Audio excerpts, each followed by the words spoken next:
Okay, good morning, everyone. Thank you very much for joining us this morning. My name is Ben Zeiker. I'm a resident scholar here at the American Enterprise Institute. And again, welcome to this discussion this morning of environmental, social, and governance investing, the proxy advisory process in the interests of investors. We have, I think, an outstanding panel, the members of which will be offering their views on this topic this morning, beginning with introductory comments from Commissioner Hester Peirce of the Securities and Exchange Commission.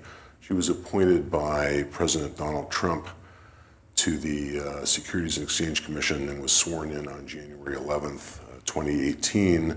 Before joining the commission, Commissioner Peirce served as the Senior Research Fellow and Director of the Financial Markets Working Group at the Mercatus Center at George Mason University. Before joining the Mercatus Center, she worked on Senator Richard Shelby's Committee on Banking, Housing, and Urban Affairs as its senior counsel. From 2004 to 2008, she worked as the counsel to SEC Commissioner Paul Atkins, who also is with us this morning. And before working at the SEC, Commissioner Peirce was an associate at Wilmer, Cutler, and Pickering, which now I'm told is Wilmer Hale, and she clerked for Judge Roger Andewelt at the Court of Federal Claims. After Commissioner Peirce offers her observations, we'll turn to Paul Atkins. He founded Potomac Global Partners in 2009 and serves as the Chief Executive Officer. Since 2017, Mr. Atkins has led industry efforts to develop best practices for the digital asset issuances and trading platforms as co-chair of the Token Alliance, an initiative of the Chamber of Digital Commerce. In 2017, he served as a member of the President's Strategic Policy Forum, advising on financial markets regulation and economic policy, and he led the President-elect's transition team for independent financial regulatory agencies. Before founding Potomac, Mr. Atkins served as Commissioner of the U.S. Securities and Exchange Commission from 2002 to 2008. For the 2 years subsequent to that, he served as a member of the Congressional Oversight Panel for the Troubled Asset Relief Program, or TARP. He started his public service in 1990, serving as on the staffs of SEC Chairman Richard Breeden and Arthur Levitt as Chief of Staff and Counselor, respectively, until 1994. Before that, he was a partner at PricewaterhouseCoopers and its predecessor firm, Coopers & Lybrand. He began his career as a lawyer with Davis Polk and Wardwell, I guess, in New York. Following Mr. Atkins, we have Ken Birch, who's the Executive Director of the Council of Institutional Investors. He began that position in 2016. He previously was a partner with Chamberview Partners. He was the President and CEO of the Society for Corporate Governance. He was the head of corporate governance at Morgan Stanley Investment Service. He was the Director of Governance Engagement at TIAA-CREF, and in various roles at the Investor Responsibility Research Center. Then we'll be hearing from James Copeland, who is a senior fellow and the director of legal policy for the Manhattan Institute. He's testified before both houses of Congress, administrative agencies, state and municipal legislatures, and international governmental bodies. He's authored many policy briefs, book chapters, articles, and opinion pieces in academic journals, such as the Harvard Business Law Review and the Yale Journal on regulation. He's frequently cited in news articles and periodicals, including New York Times, Washington Post, The Economist, and Forbes.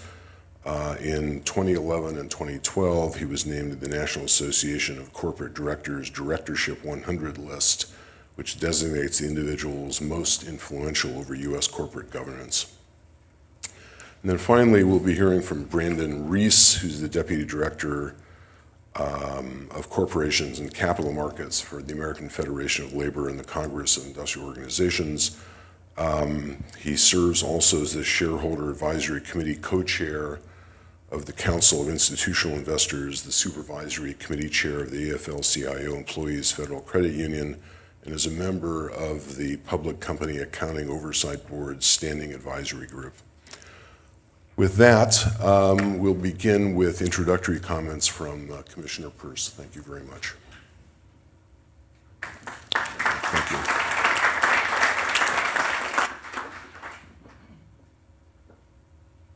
Ben, thank you for that introduction, and I just want to begin with my standard disclaimer, which is that my views represent my own views and not necessarily those of the Securities and Exchange Commission or my fellow commissioners. So next I want to turn to a question which I know is undoubtedly in the mind of at least one of you in this room, and that is, did her parents really do that to her? Did they really name her after Hester Prynne from the Scarlet Letter? The answer to that is, sorry to say, but no. It's a family name, not a literary name. But I actually don't much mind being named or being believed to be named after Hester Prynne. Now that English class from high school is a long time in the past, she was a strong woman who had accepted the consequences of her weak moment with quiet dignity.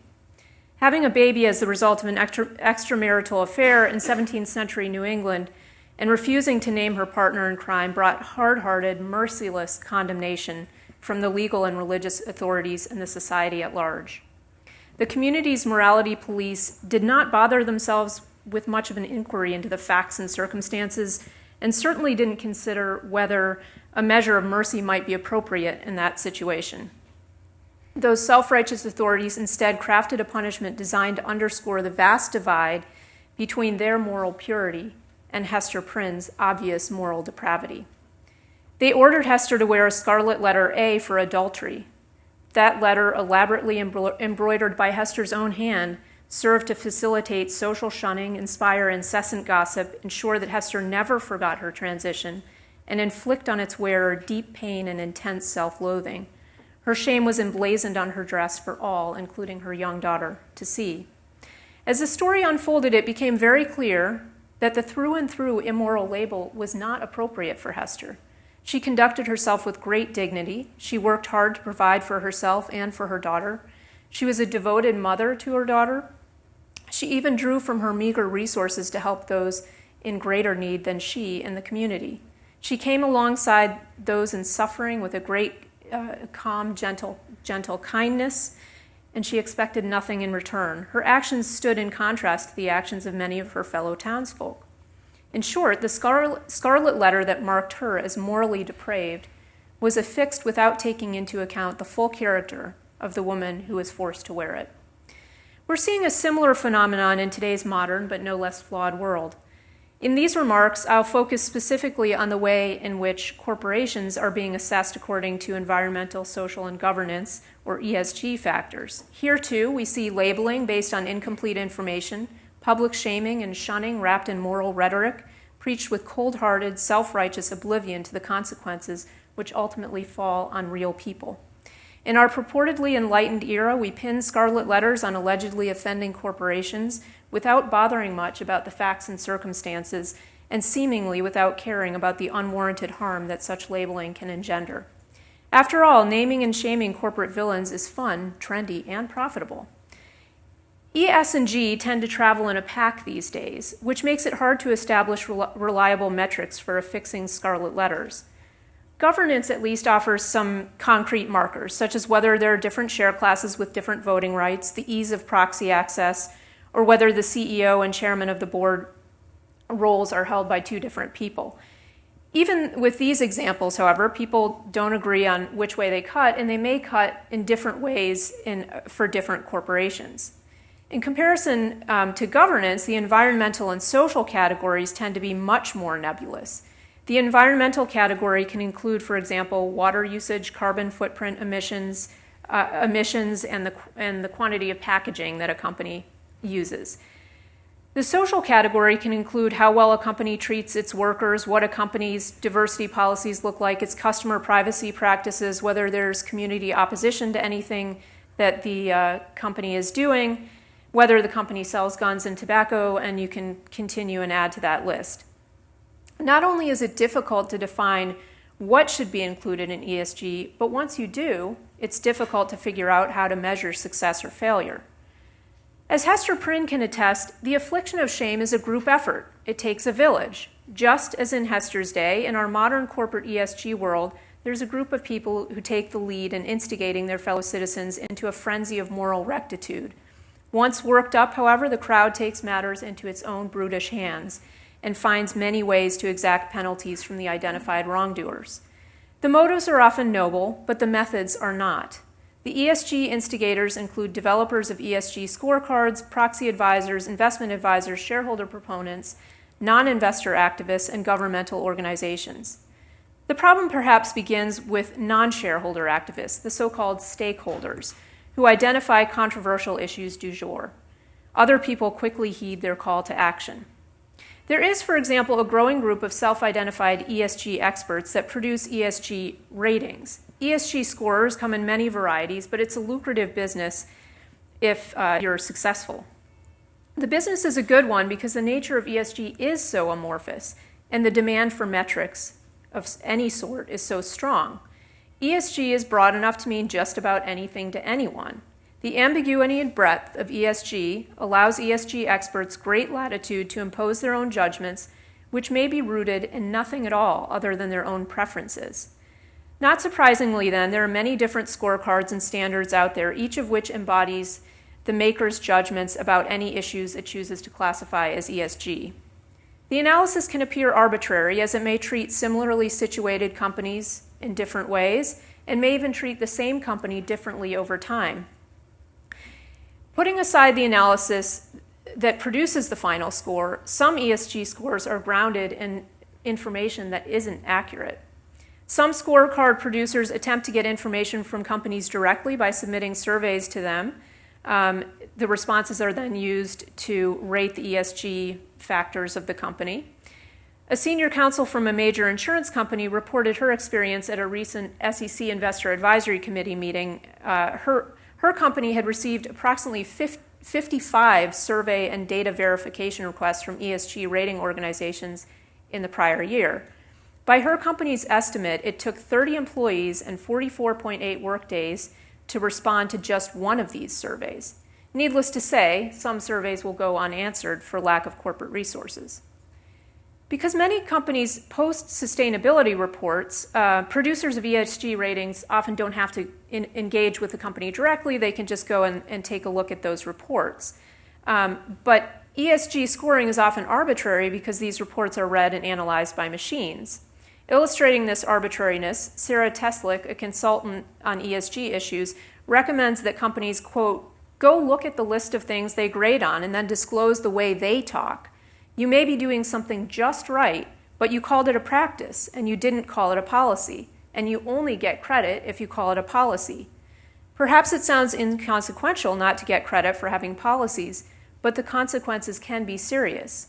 It can be the difference between a good rating and a bad, and that, in turn, can be the difference between investors shunning your stock or not. The errors in one ESG rater's assessment of Barrick Gold Corporation were apparently so severe that the company aired its grievances publicly. The company, in its words, called out the rater's, quote, latest ESG report, which we believe continues to be based on superficial research, inconsistent analysis, based on a methodology that is not transparent, and a largely retrospective and controversy-based view of ESG performance. What results is a distorted and misleading assessment of Barrick's ESG performance. Barrick then went on to provide several examples of the allegedly erroneous or conflicting statements in the rating report, including a claim that it operated a mine that it actually didn't operate. Even if the rating is not wrong on its own terms, the different ratings available can vary so widely and provide such bizarre results that it's difficult to see how they can effectively guide investment decisions. For example, last year, the electric car company Tesla received some lower environmental scores than some of the traditional automakers. This wasn't because of any substantive conclusion that there was non-green activity going on in secret at Tesla, but simply because its disclosures were not viewed by the rating companies to be sufficiently robust. For someone interested in gaining a perspective on actual environmental impact and not the company's willingness to fill out paperwork, just so, the environmental rating would have been sorely misleading. These inaccuracies and inconsistencies matter because a growing number of investors pays attention to ESG scores. As Rocky Kumar, head of State Street Global Advisors ESG Investments and Asset Stewardship, explained recently, investable ESG strategies are currently designed in ways that prioritize companies with higher ESG scores.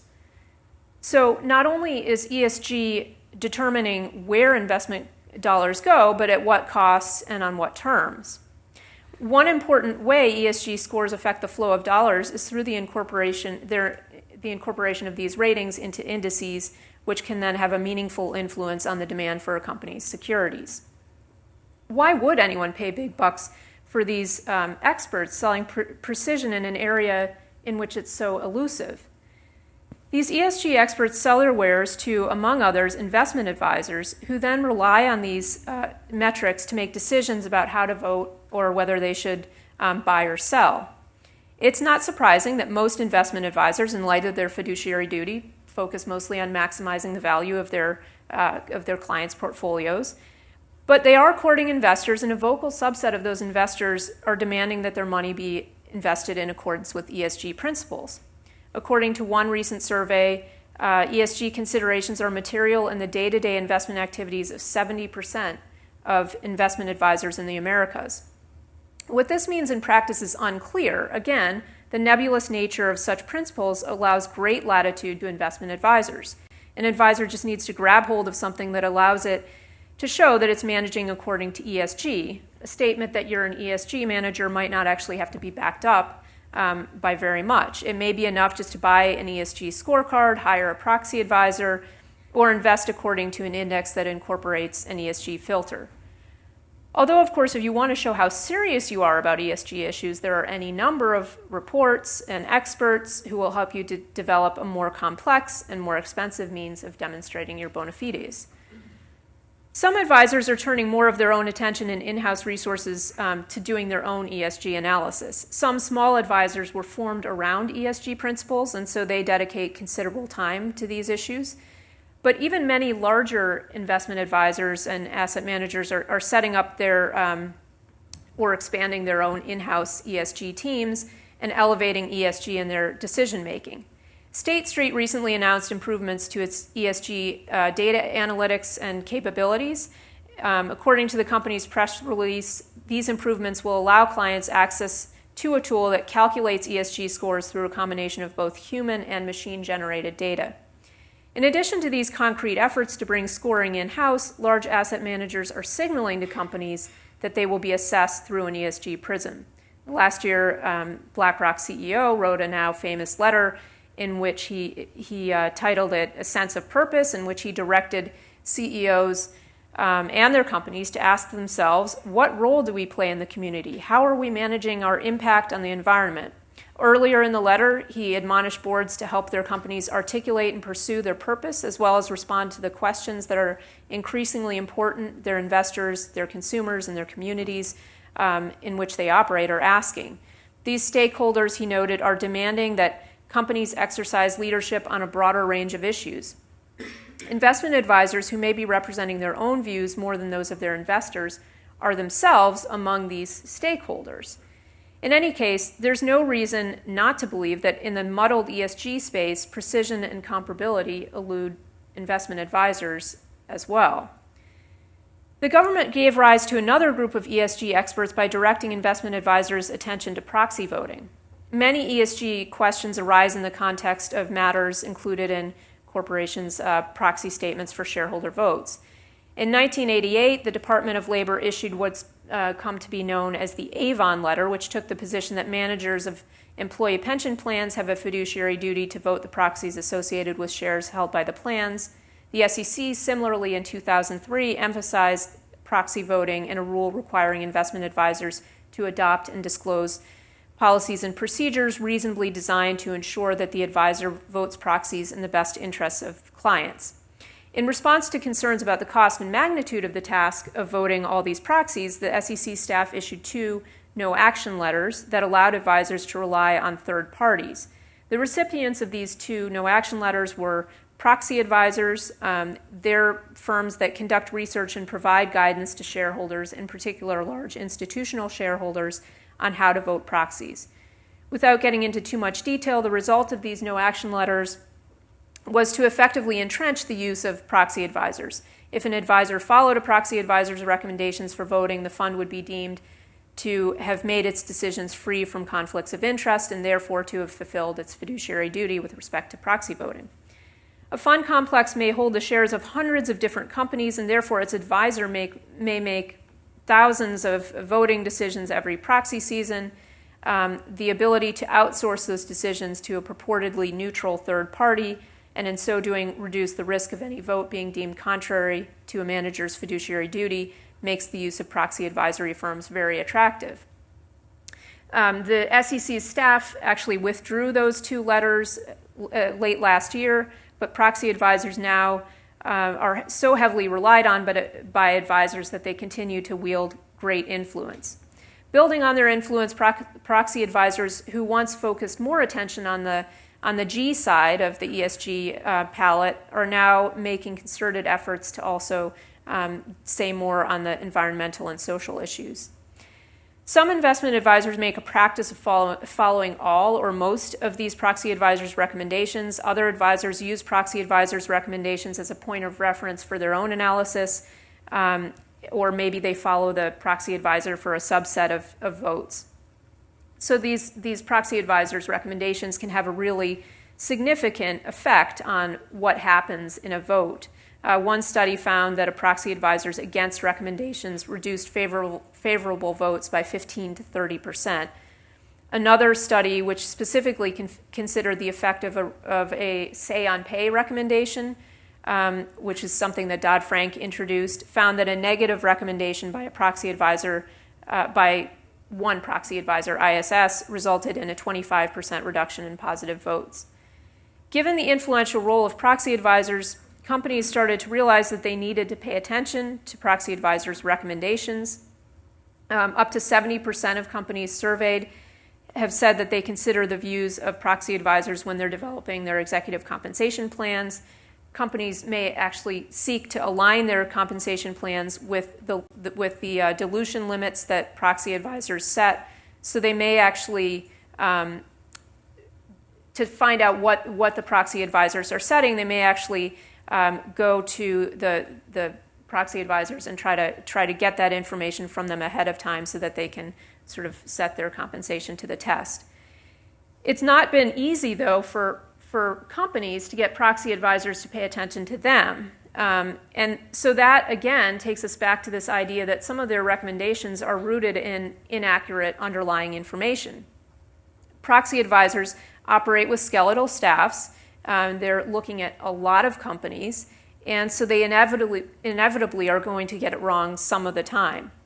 Proxy advisor Glass Lewis, for example, has 360 employees, only about half of whom perform research, and they cover more than 20,000 meetings per year in more than 100 countries.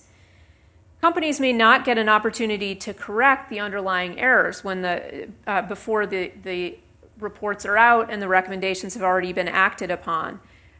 So there have been attempts by companies to contact the proxy advisors. By one measure, they were denied 57% of the time. Companies submitted over 130 supplemental proxy filings between 2016 and 2018, claiming that proxy advisors had made substantive mistakes, including dozens of factual errors. The big proxy advisors, ISS and Glass Lewis, now do give large corporations a chance to see the reports ahead of time, and so there is some time to work on fixing those errors. But the smaller companies typically don't have that kind of access, and the ramifications are really severe because by the time the report is out there are a lot of advisors who just vote immediately, so there's no chance to correct that error. Proxy firms justify their interest in ESG issues by pointing to shareholder interest. Recently, Glass Lewis announced that it may recommend a vote against members of the governance committee if a company chooses to appeal to the SEC staff for permission to exclude a shareholder proposal from its proxy. Indeed, shareholder proponents have pushed companies to focus on ESG issues. Shareholder proposals have changed considerably over the last decade in both quantity and substance. Not only has the total number of such proposals increased, but they're increasingly likely to relate to topics such as sustainability disclosure. Even perennial favorites, such as executive pay, have received an overhaul, and now these shareholder proposals look to tie executive pay to metrics, to ESG-type metrics. The problem is that these investors are also a small group without the resources or time to make company-specific assessments. Over 40% of shareholder proposals in 2018 were submitted by just the top 5 investor groups. Some of these groups are made up of only one small shareholder who has recruited family and friends to join. You only need to have a very small position in the company in order to put a shareholder proposal forward. So a small number of very active shareholder proponents really has taken that invitation to heart. Governments have also added their voice to the ESG chorus. The strongest governmental pressure is coming from outside the United States. There have been considerable efforts in Europe and within international organizations to push for more ESG disclosures and more consideration of ESG by asset managers. In Europe, the revamped Shareholder Rights Initiative is taking effect this year. Through increased transparency, this is a quote from the announcement of Shareholder Rights Initiative 2. Through increased transparency requirements, the new rules will encourage these investors to adopt more long-term focus in their investment strategies and to consider social and environmental issues. And then earlier this year, IOSCO, which is a group of securities commissioners from all over the world, issued a statement setting out the importance of considering the inclusion of environmental, social, and governance matters when disclosing information material to investors' decisions. The SEC did not actually sign on to that statement. The statement mentions materiality throughout, and it exhorts companies to consider materiality, but it seems that the statements are really envisioned to draw out disclosures that would not traditionally have been viewed as material. As the statement notes, jurisdiction securities laws generally require that issuers disclose material risks and any other material information. Some state and local governments here in the U.S. have also embraced ESG factors as drivers of investment choices. The federal government has been more reluctant to jump on the ESG bandwagon. In fact, the Department of Labor recently backed off a position that made ESG considerations, quote, proper components of the fiduciary's analysis of the economic and financial merits of competing investment choices. As with private efforts in this area, government ESG initiatives are often rooted more in broad aspirations than in careful analysis. As more investors, investment advisors, and companies embrace ESG, questions about what ESG means for returns are also gaining attention. Just yesterday, the Wall Street Journal ran an article entitled "Pensions Reconsider Linking Investing to Social Concerns." While ESG advocates can point to studies that certain ESG policies serve companies well, the amorphous nature of such policies makes it hard to make such generalizations. In any case, the research, even on discrete points, has been mixed. Other research has highlighted the cost of ESG investment strategies. Some ESG issues may well be relevant to a company's long-term financial value, and I don't doubt that. At a recent hearing before the Senate Banking Committee, John Stroyer of Calvert Research and Management testified that it's a misconception that using ESG investment strategies results in investors sacrificing returns. In fact, he said research has found that firms in the top quintile of performance on financially material ESG issues significantly outperform those in the bottom quintile. Why then must the word ESG be used at all, is my question. Of course, firms in the top quintile of performance on financially material measures outperform those on the bottom. If ESG disclosures mean disclosing what's financially material, there's little controversy. The problem is that the ESG tent seems to house a shifting set of trendy issues of the day, many of which are not material to investors and to the long-term financial value of the company, even if they are the subject of popular discourse. Hester Prynne's Scarlet Letter became so customary that her daughter, a victim of the injustice perpetrated on her mother, didn't want her to take it off. So too, company shareholders are getting so used to seeing their companies wearing these letters, ESG in this case, not A, and even insisting that companies do so.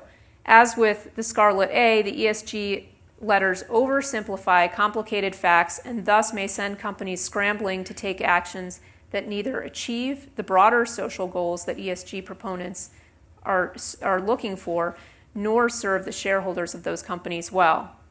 People are free to invest their money as they wish, but they can only do so if the peddlers of ESG products and philosophies are honest about the limitations of those products and philosophies. The collection of issues that gets dropped into the ESG bucket is diverse, but many of them simply cannot be reduced to a simple, single standardizable score. As beautifully simple as it is, a stark letter A does not always serve to convey the truth. The moral authorities of today, like their puritanical forebears, are motivated by a dream of a better society. But methods matter, and so do facts. We ought to be wary of shrill cries from a crowd of self-appointed, self-righteous authorities, even when all they're crying for is a label. Thank you.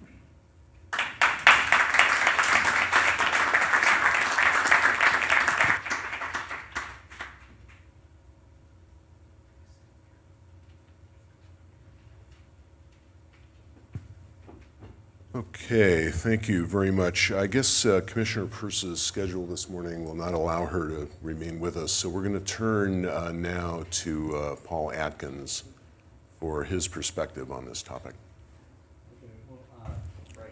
Well, thank you very much, and thank you for having me today, and thank you for the Commissioner for her great words, to which I fully subscribe. So anyway, I wanted to focus on just, a particular aspect of this, and that's accountability. So that could be the A that Hester Prynne wore, and instead of the E, S, and G, although they all are kind of wrapped up.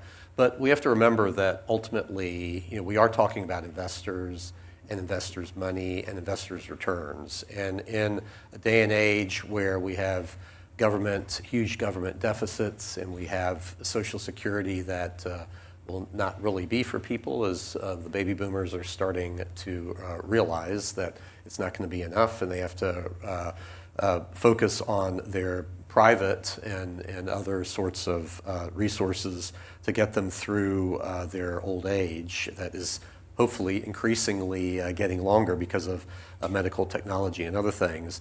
That accountability of public company corporate management to their shareholders is really paramount. And that goes all the way back to Adam Smith and his Wealth of Nations, where he basically was no friend of public companies, and he thought that the best was a sole proprietorship or a partnership, because then you don't have the agency issues and all of that to distract from the ownership and the management of the company being together. So obviously, we're not anywhere near Britain in 1776, and plaintiffs' lawyers and other things have worked so that we absolutely have to have public limited liability companies. So again, what we have to have then is management that focuses on returning, bringing home the bacon, returning returns to the shareholders. And so, of course, they're buffeted by all sorts of influences, by shareholder groups. And shareholders, we have to remember, are not monolithic. We have particular groups that have their own axes to grind, but we have a vast majority, presumably, that are looking for what they have invested in the company for, and that, again, is return on their investment. If they don't like that return on investment, there are lots of other ways that they can put their money, and that's including under the mattress if the returns are negative or just not really up to what they're looking for. So because of that, and then now the influence of politics, unfortunately, into this area, as the Commissioner has pointed out, we have these issues, and corporate management and boards of directors, in particular the directors, individual directors, are influenced by all this, and I think that is one of the unfortunate consequences of the proxy voting disclosure rule of 2003. against which I voted no, and so which I can say again in a little bit. I told you so as far as unintended consequences of the current situation.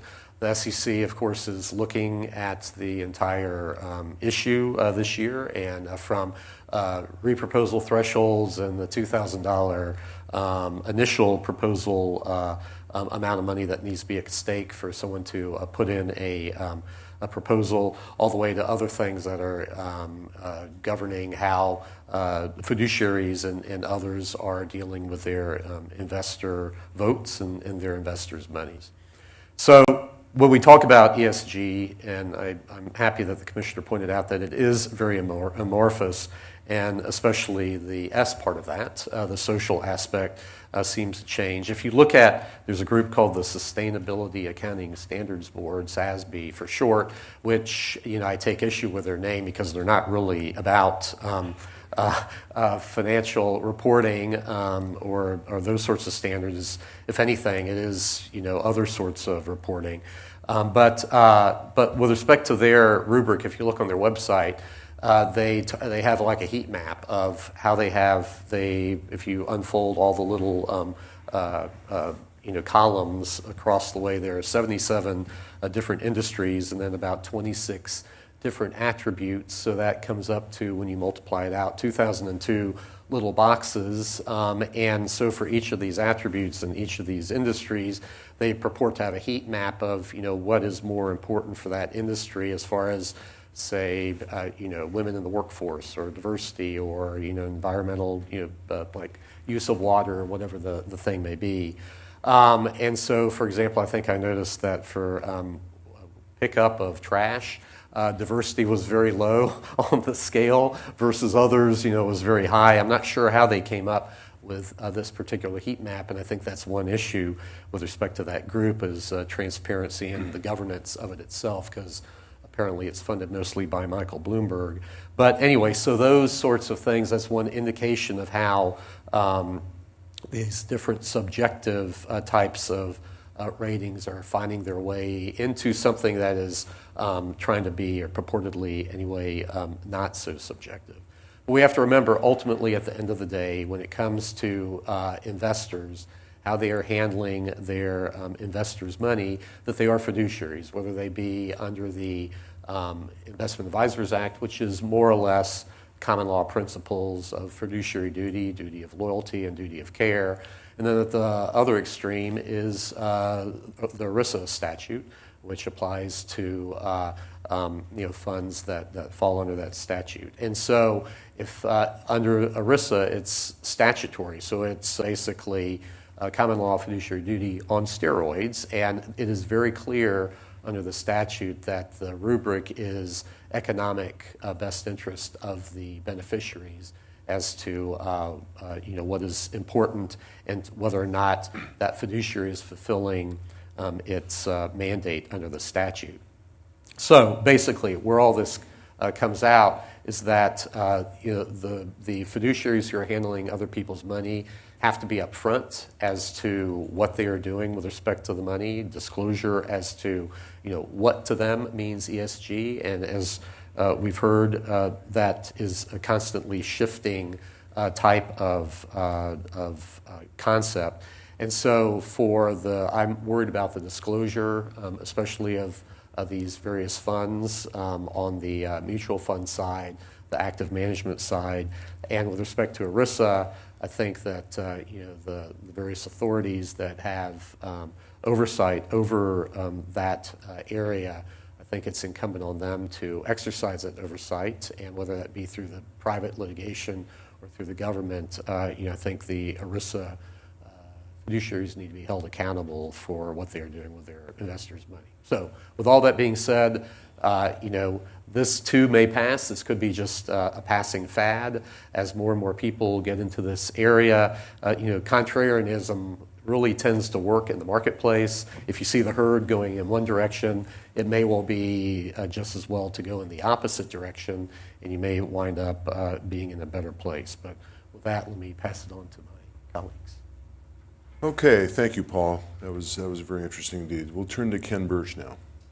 Great. Thank you very much. Appreciate the commissioners and Paul's comments. By the way, Paul, while he worked for Richard Breeden, was, I think, very helpful to our organization. I worked for the Council of Institutional Investors, which was established in the mid-1980s to promote shareholder rights and long-term perspective on investment at a time when public pension funds, which created the organization, felt squeezed between green mailers and very short-term oriented hedge funds and management that responded by completely locking out the possibility for change. And so there have been a whole series of things adopted in the last 30 plus years. Some during Chairman Breeden's, who was a terrific SEC chair.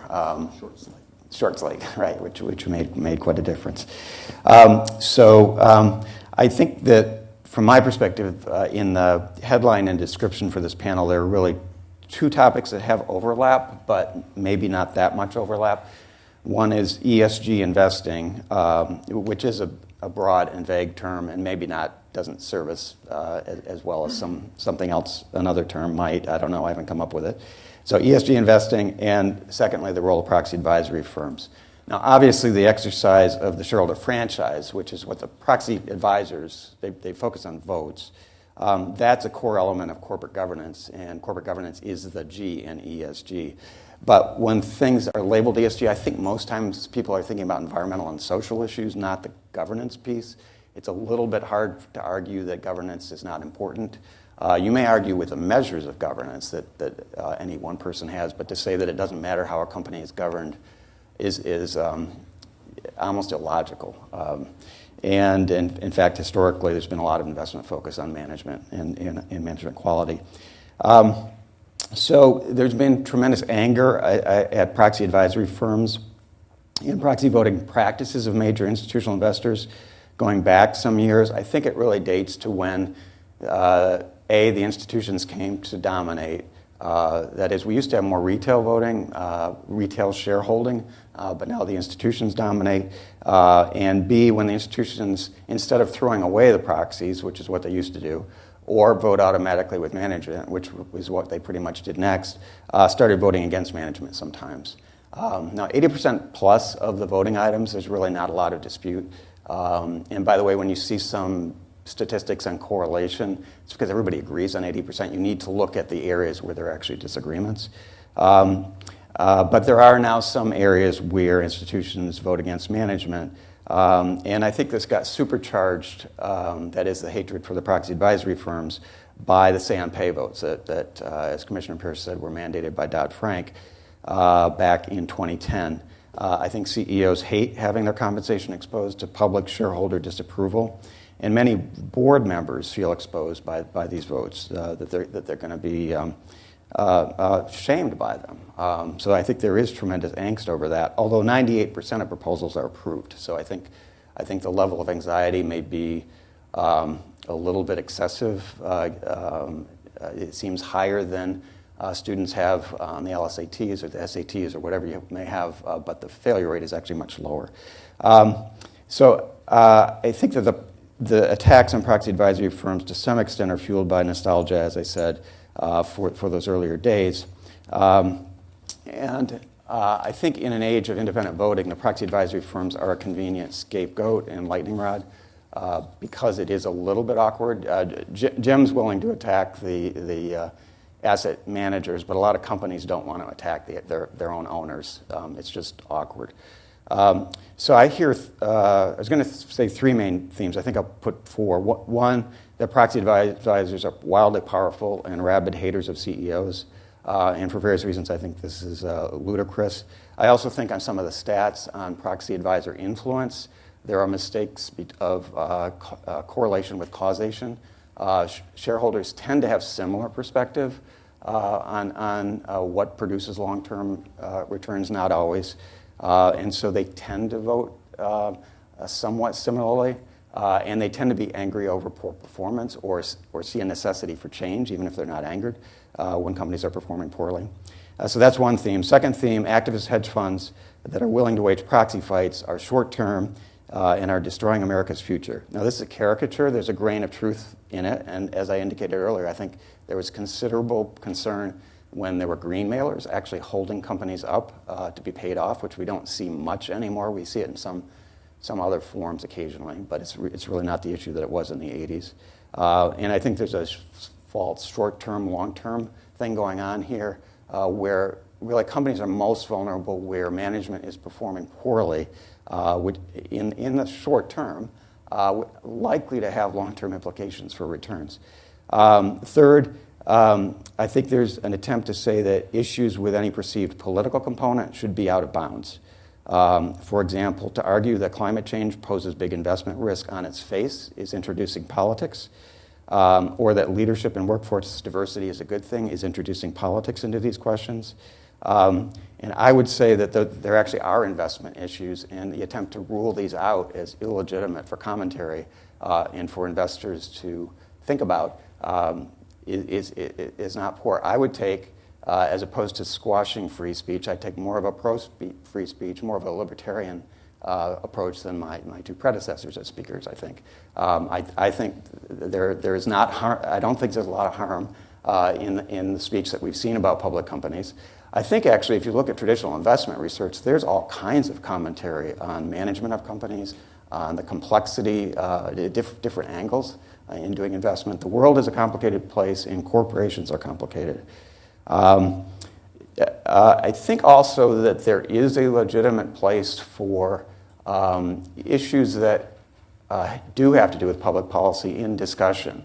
So it is very important for fiduciaries, as Paul says, to always keep in the forefront their fiduciary obligations. And I don't think there's actually been much shift in the sense of what that is in the United States legally. Every administration, we spend a lot of effort focusing on some tweaking of the language on fiduciary obligations under Department of Labor rules and otherwise. And it doesn't actually make any difference. It's really the same thing. It keeps people in Washington employed and entertained for a little while, but it really hasn't changed for quite some time. But as I said, I think there is a legitimate public policy ground. So back in the 1950s, the stance was if, as the SEC put it, an issue raised, and I'm not finding it on my sheet, but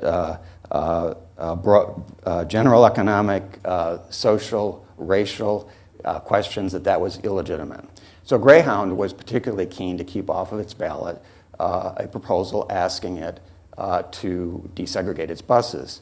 And they were very firm in their view, Greyhound's view, that management of Greyhound should maintain the right to send blacks to the back of the buses without questioning by shareholders, and the shareholders should not have the right to raise that question. So they squashed that language. In the 1970s, courts and the SEC reversed that policy and said, yeah, there are some public policy issues that are legitimate to bring up. So I think those are legitimate items for discussion. Today the focus is on, or the animus is really coming most heatedly, I think, from fossil fuel executives who do not like how some shareholders are framing risks around climate change. While in the industry there's little denial of evidence of human-caused climate change, although the political supporters sometimes do deny such evidence. The corporate executives don't really want shareholders to have a collective voice on this, and a shareholder proposal is a vehicle to express collective voice. I would say most companies have reconciled themselves to the need to have some dialogue with shareholders, but they want it to be one-on-one and in private. And I've been told numerous times by CII members that we had a conversation with a company and they told us we were the only person to bring up this concern. So if you talk to people one-on-one and have no vehicle for collective expression of opinion, that potentially limits what's out there. The climate change has particularly become a lightning rod since proposals started receiving majority support. That seems to be the key event. So I think there's a reaction against that point of view from shareholders. Backing up a minute, investment risks are changing. So I think it's valid that some shareholders see climate change as posing significant and growing risk. And I also think that there's another set of issues here. There's a increasing investor focus on intangibles and very difficult questions around disclosures. So a lot of the challenges, I think, right now with disclosure on ESG issues, but more broadly on intangible issues, is that we're not very good yet at getting a grip on these issues. And a large part of the academic community feel that intangibles, including human capital management, are really driving value much more than was the case in the past. So some of our traditional accounting measures really aren't getting at how value is produced as well. I do think that's just a difficult problem or a challenge for us all, and I don't want to pretend that we're going to solve it easily.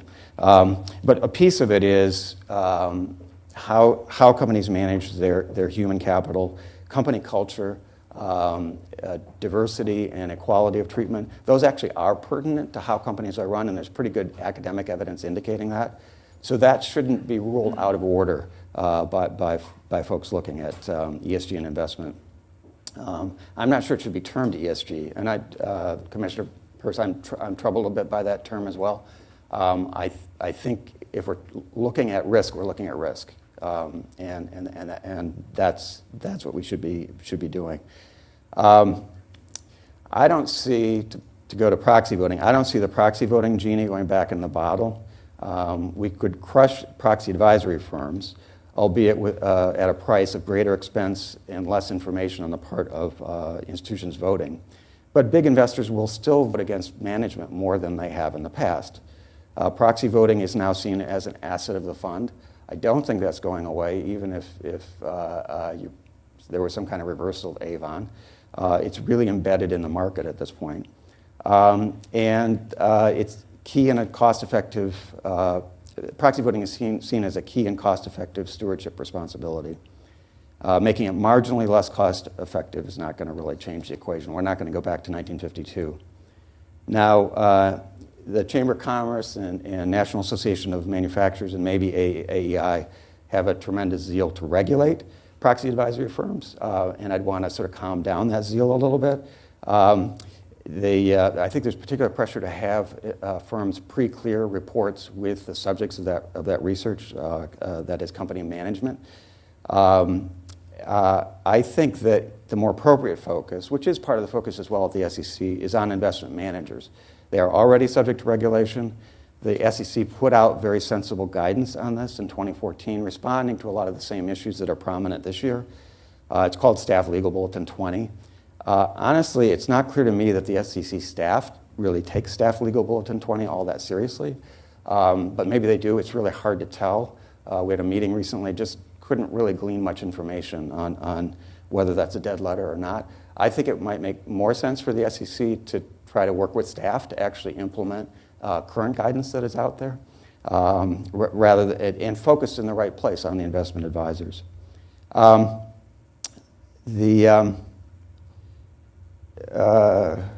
me just say one other thing. I think there's a level of seriousness on fiduciary duty at major asset managers as well as pension funds that is really not understood. I think there's a caricature being presented. And the discussions I hear from our members, and NCI's core members are pension funds, particularly public pension funds. We have associate members among asset managers. Our members altogether have 40 trillion or so in assets. There's a level of seriousness in thinking about the issues, including and particularly their fiduciary duties, that is much higher than people seem to realize. There are political pressures, there's no question, from all sides, and staff of pension funds are very careful in thinking about that and doing the right thing under fiduciary standards. I was telling Jim beforehand, the level of professionalism of the asset manager stewardship / corporate / proxy voting departments is just leagues above what it used to be. There's really good quality of thought in people being put to this. So I'd conclude with that for the moment. Okay, thank you. Thank you very much, Ken. So we'll turn to Jim Copeland now from the Manhattan Institute. Thank you. Thanks for having me. It's always good to be here at one of our fellow think tanks and to see my friend and former colleague, Ben Zeiker, and the folks up here, many of whom I've appeared with on panels, I think all of whom I've appeared on panels with before talking about these issues. want to start with just a couple examples of what we're talking about here. 2 weeks ago tomorrow, Walmart held its annual meeting just outside Bentonville. And Bernie Sanders, presidential candidate, showed up and spoke, given the allotted time of one of the shareholders, and introduced before the assembled shareholders an idea. And he wanted Walmart to raise its minimum pay to $15 and allocate to the board of directors of Walmart spots for labor union representatives for the company, or at least representatives voting on, because they're not so unionized, but voting on by the lowest earning employees at the company. Didn't get a lot of votes for this, but this is what he did. In February of this year, Levi Strauss, everyone knows what they make, decided they were going to become public, went public, and within a month, the People for the Ethical Treatment of Animals announced that they were buying the minimum $2,000 required to introduce a shareholder proposal on the ballot, and they were going to challenge Levi's about the little leather patches that it puts on its pants, which the People for the Ethical Treatment of Animals opposes. Why do these things matter? That shareholder proposal is not going to get significant shareholder support either. Why do these things matter? They matter because they intersect significantly with the policymakers. We've been talking about, Commissioner Pierce talked about some of the history, Mr. Birch talked about. The SEC's empowered this since early on, since during World War II. They allowed these shareholder proposals to be on the ballot. Now Ken is talking about this as a free speech issue, but it's not really. It's really the government compelling speech on the part of the issuing companies to put other people's ideas on its communication with shareholders. Now, to some degree, that's the entirety of what our disclosure regime under the 33 and 34 Acts that govern securities law are. But it's compelled speech, allowing outside voices to get on the ballot through government compulsion. And the rules empower voting. I mean, the shareholder voting is governed essentially by state law, but the SEC, through the proxy statement, is helping to govern the totality of what's getting voted on. And to step back from it a little bit, the $2,000 limit that PETA has latched on to get on the ballot for a company like Walmart, bigger than Levi Strauss, it's the equivalent of me and Brandon having the authority to get a referendum item for all Americans to vote on a national plebiscite. I mean, that's what we're talking about when you look at $2,000 relative to the market capitalization of Walmart. So it's a very bizarre rule in that sense. It's not an ordinary free speech rule. Nobody's talking about shutting up people from writing op-eds or holding protests or petitioning or what have you. But we're talking about the rules that the SEC is controlling there that then flow through shareholder voting on these sort of environmental and social matters. I agree with Ken and with Commissioner Pierce and Paul that, I mean, ESG is a bit of a misnomer. Environmental, social on the one hand, governance on the other. But I also agree with the commissioner that just because you can run an econometric study and show that this governance rule may be across a broad range of companies associated with higher returns in any given study, that it necessarily is the right rule for every company at every point in time in its life cycle, et cetera. And so the notion that, oh, we've got an econometric study supporting this, we need to host shareholder votes on all of this, I think is misguided. So I think there's problems with some of the nobody's arguing that the governance isn't important, but I think there's problems with this philosophy that we should democratize all of these rules. And so therefore I think it's important to step back and think about why we have shareholder voting to begin with, and ultimately why we have shareholder corporations to begin with, right? I mean, limited liability is principle number one here. Nobody would be giving up money to lots of different investments out there if they could come take everything you've got if the company goes belly up. Todd Henderson at Chicago, Steve Bainbridge at UCLA got a great book on this they put out a few years back. But it's insufficient to talk about why we have our form of shareholder capitalism, because AEI has limited liability. If I write a check to AEI saying I support your efforts, they can't come after me if AEI stiffs creditors out there, or even is subject to a tort lawsuit. It's true for private clubs as well. So the second thing is sort of the cash flow issue, right? And the cash flow issue, why do we have equity versus debt? Well, especially for startup companies, but even for ongoing companies, cash flows, positive cash flows, profits can go up and down, market cycles happen, and if you have everything as a debt, you've got to make these payments. Oh, well, that's a problem because there'll be times when you can't make the payments. So there's a reason why there's this equity ownerships come out there. But that doesn't explain necessarily anything either, because we have non-shareholder corporations with equity types of structures out there. We have mutual insurance companies, big players in the market. We have agricultural co-ops. We have employee-owned companies, the big accounting companies, to some degree due to professional ethics standards, they're not shareholder-owned, right? And so we do have big players that aren't in this sort of common stock shareholder model, but 95% of the Fortune 500 is in that common stock shareholder model. Most of those are publicly traded. Now, why is this? And Professor Henry Hansman at Yale wrote a good book on this more than 20 years ago, The Ownership of Enterprise. I studied with him. Commissioner Pierce might have as well. Looking at all these different forms. And what it boils down to is that the commonality of interests, and traditionally under corporate fiduciary law, now listen, there's a owing to the business judgment rule, if there's not a duty of loyalty problem, if there's not a conflict of interest problem, courts are loath to try to get in there and impose duty of care standards on companies in most situations. But under our general standard, we have a shareholder wealth maximization norm, what Paul talked about that's embedded in ERISA, and it's embedded in our corporate law. What it turns out as is that, that makes a lot of sense, right? We know from public choice theory, from Arrow's theorem, fundamental Nobel Prize winning idea, right? That once you get beyond one issue, there's no, in fact, way to aggregate opinion in a coherent way. That's why we cycle back and forth between political parties that oppose each other. It's all about agenda framing.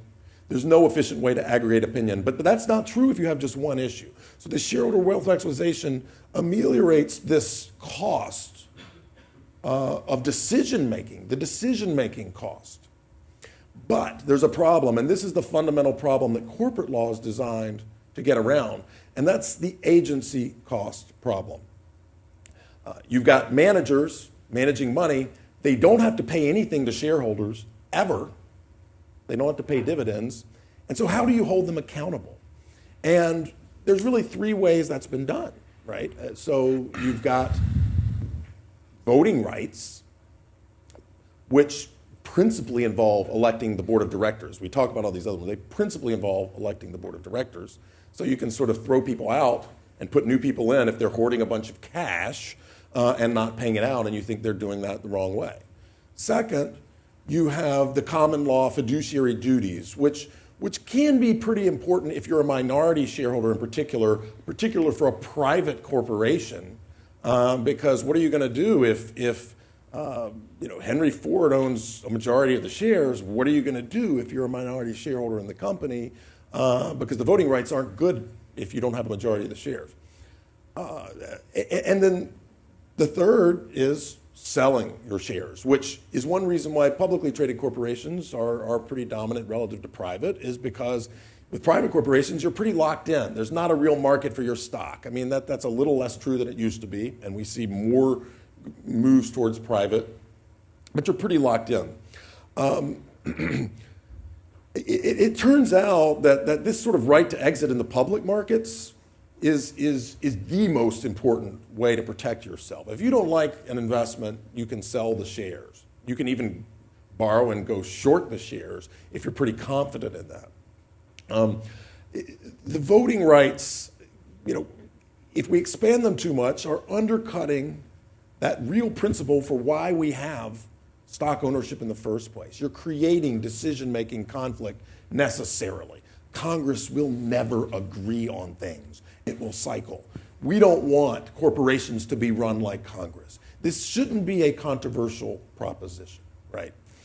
And so the final point here, and this is stepping back to this shift in the markets that's made this more important. We've had a regulatory shifts that the commissioner talked about, and Paul and Ken, but we've also had the shift in the markets towards institutional investors, which are 80% of the shares out there, and a much higher percentage even of that of the voting shares out there.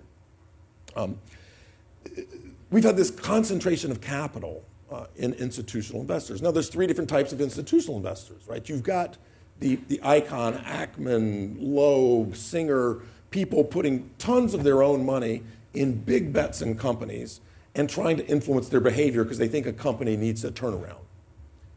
We've got the market followers. These are the pure passive players.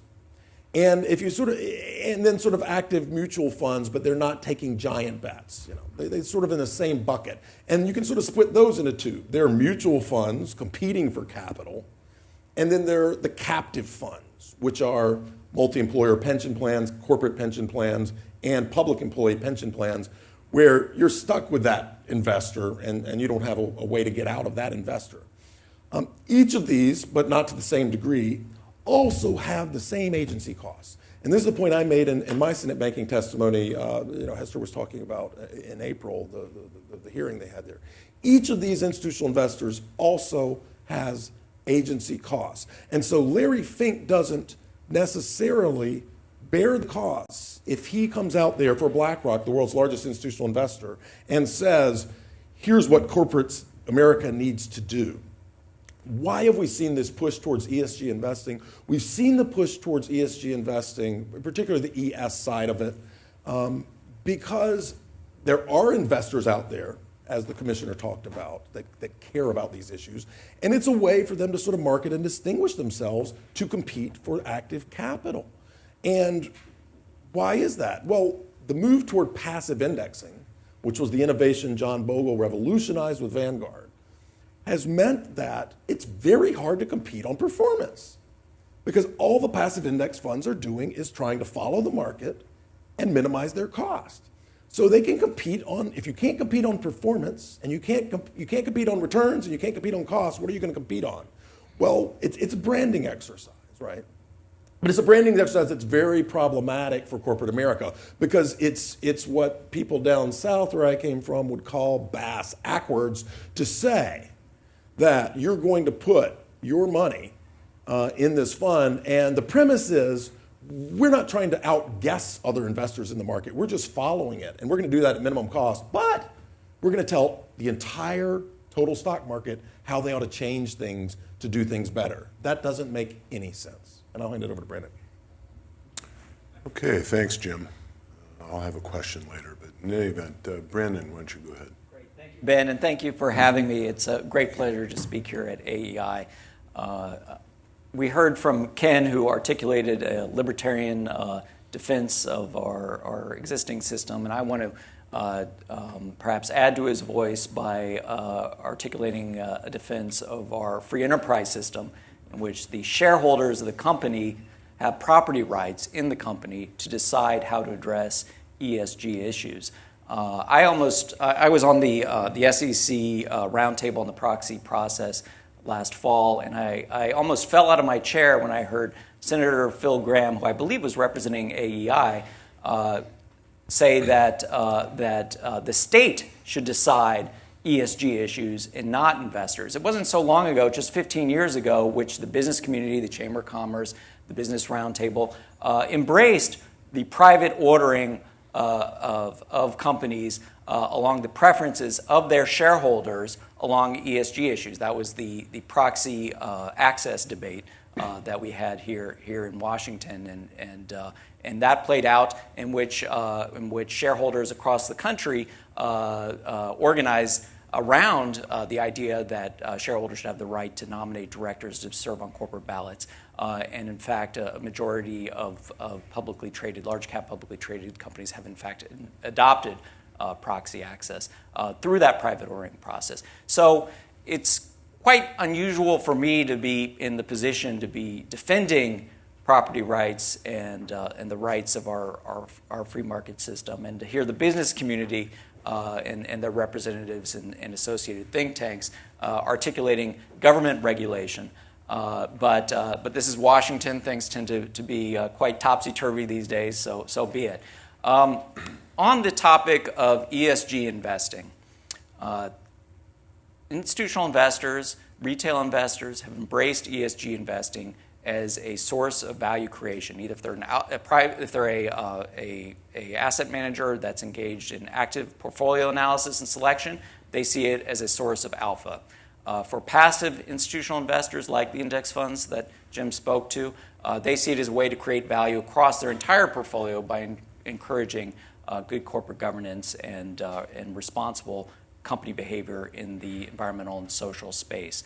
There are over $90 trillion in global assets that have signed the United Nations Principles on Responsible Investment.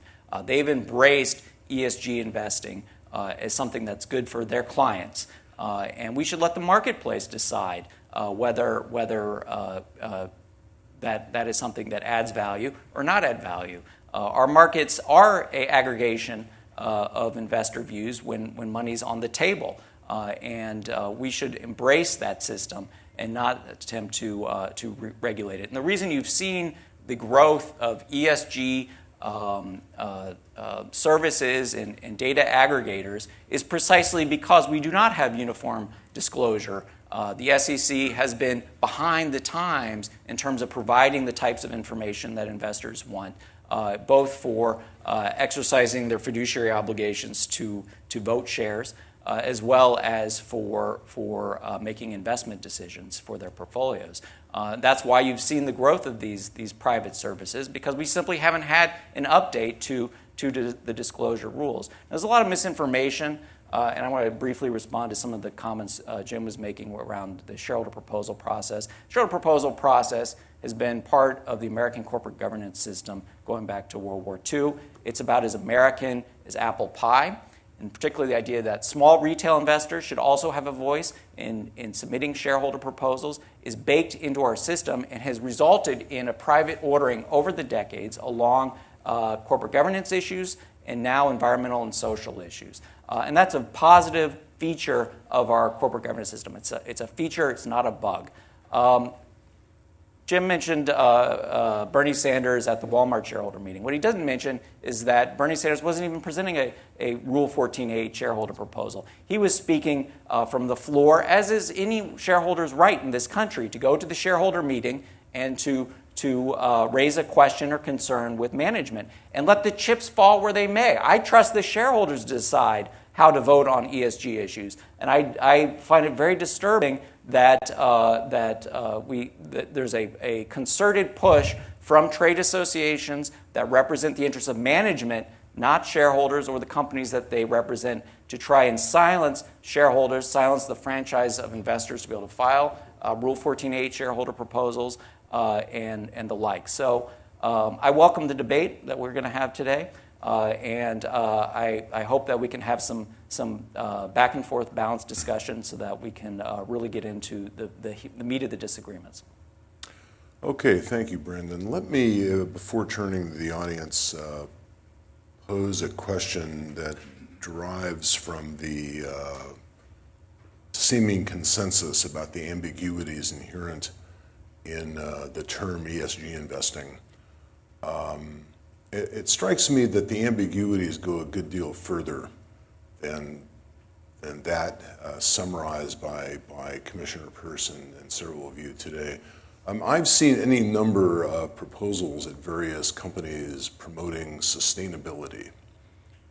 What is the company doing in terms of improving the sustainability of resource use?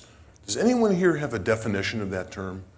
I mean, some of you may know I'm the energy environment specialist here at AEI. I organized this conference because I'd written a few essays back when on fossil fuel divestment. This is sort of an expansion of that topic.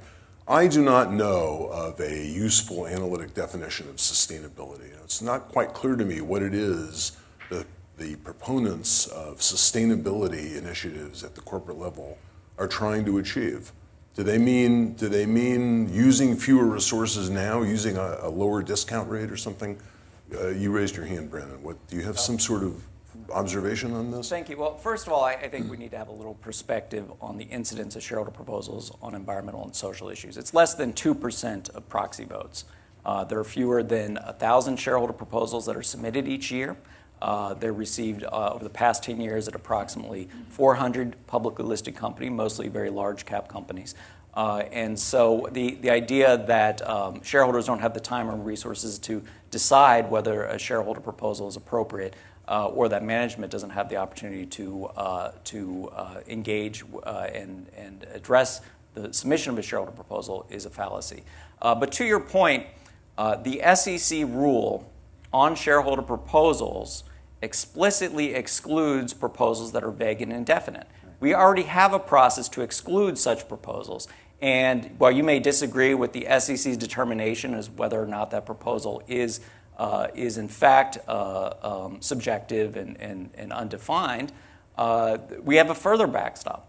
The investors themselves will decide whether or not that proposal is vague and indefinite. So while you may disagree with the Division of Corporation Finance staff's determination, or the issuer may disagree, the shareholders can make up their mind about whether it's an appropriate thing to vote on. Yeah. Well, I don't think his question was whether or not any particular proposal is vague or whatever, and I agree. There's a whole process, unfortunately, where the SEC is interposed here to try to act as a referee, but we can get to that later because it's not the free market after all. But I think his question is, what does sustainability itself mean, right? You have people waving the flag, whether it be asset managers or whatever. The question I'm asking, I'm just using that as an example. The point I'm trying to make is I think that so many investment objectives subsumed under environmental and social are sufficiently ambiguous that it's not quite clear to me what it is that corporations are supposed to respond to. And I think that's a huge problem. It just becomes so political over time that the turn toward proxy advisors is almost inevitable because it just takes the weight of those types of fine-tuned definitions off of their plate. They're trying to run businesses. They're not trying to solve the world's problems. But I'd say that's a very different. It's part of the investment world. It gets operationalized in various ways. If you define growth investment, define value investment, you can get into all kinds of, these are broad categories, and then people operationalize them. And I'm sure companies are frustrated that they would like to be considered a growth company and can't quite get on the list for this investor or that investor because there are different criteria. That's the world we live in. It's a complicated world. Okay, with that, let's turn to any questions and comments from our attendees today. Does anyone have a question they'd like to? This gentleman here, we have, if you could wait to receive a microphone, and please state your name and your affiliation. And I would appreciate it if we would adhere to the Jeopardy rule. Please phrase your question as a question. Okay. Name is Donald Myers. I'm a retired pension lawyer from Morgan Lewis. There's an awful lot of confusion about ESG. As was pointed out by Mr. Atkins, in the pension area, or general trust area, there are fairly clear rules about acting solely in the interest of participants or beneficiaries. Less clear might a rule apply in other contexts. Some commentators have suggested to try to bring some clarity to this whole question of ESG, to divide the ESG world into two categories. One would be risk-return ESG. And in that sense, that would be any type of, like any other investment strategy, you would analyze whether this is a good strategy to perform, and you would have done research and studies about it, and you could be able to demonstrate after the fact that there was a hardened analysis and a prudent analysis to why this type of strategy would provide a good return or a better return than other strategies. Then the other category would be what they call collateral benefit ESG, where you're acknowledging that you're engaging in ESG investments to achieve some collateral benefit other than risk return. You want to help the environment, you want to promote diversity, you want to do other things that you think achieve social objectives, but not necessarily a risk-return analysis. I'm just like the panel thoughts about dividing the ESG world into risk-return and collateral benefit analysis to provide some clarity with so much ambiguity right now. Well, I mean, I think what Commissioner Peirce said really gets to the heart of it, right? I mean, if this is financially material, then having it as a disclosure rule makes sense. But once you define it that way, ESG sort of just vanishes from the thing. I mean, if it's relevant to risk and return, if it's financially material, then it's a relevant thing for investors to think about, because our federal securities law system, unlike our corporate law system, which governs annual meetings, so it's not true that there's an American rule for such, but our federal system is all about disclosure, or supposed to be. And it's precisely because when you're trading in publicly traded company stocks, you need to be able to be informed. And so if it's relevant to risk and return, if it's financially material, as we've long understood it, fine. But then we don't need really to talk about it as an ESG type of question. Yeah, just to respond, I think that's a useful distinction. And I actually hear that type of distinction quite a lot. So people sometimes frame impact investing as perhaps giving up some return. And you see a lot of individuals, family offices, folks responsible for their own money who will pursue that, and that's their right to do that. If you've got fiduciary obligations to others, that's a road you can't really take, or at least without figuring out what the long-term returns are going to be. So if you are a pension fund or an asset manager with a broad clientele, or you're managing money for other people, it has to come back to a risk-return framework. I agree. And I would point, there's a great professor at Harvard Law School, Robert Sitkoff, who's done, I think, some really good writing and work in this area, and especially with respect to collateral benefit, and so the duty of loyalty and care that ERISA fiduciaries basically owe their beneficiaries. And on the collateral benefit side, that can get them very much in trouble if there's that, versus focusing on risk return and what's in the best economic interests of their beneficiaries.